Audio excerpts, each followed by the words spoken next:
આપનું સ્વાગત છે।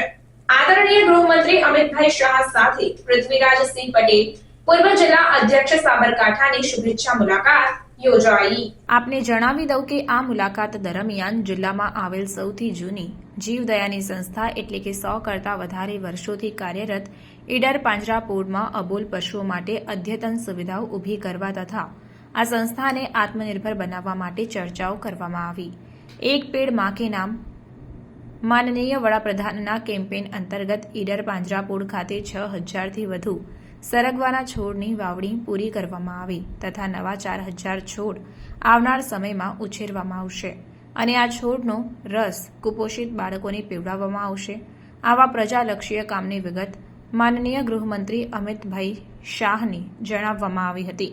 ચર્ચાના અંતે ઉત્તર સાબરકાંઠા ઉચ્ચ કેળવણી મંડળ દ્વારા સંચાલિત વિવિધ કોલેજોમાં માળખાકીય સુવિધાઓ પૂરી પાડવા સાંસદના ફંડમાં ભલામણ કરવા માટેની અપીલ કરાઈ હતી। આવા ન્યૂઝ જોવા માટે સાબર આવાઝ યુટ્યુબ ચેનલને સબસ્ક્રાઇબ કરો અને લાઇક કરો, જેથી હવે પછીના દરેક સમાચાર સબસ્ક્રાઇબ કરેલા હશે તેઓને નવા સમાચારની માહિતી મળી જશે।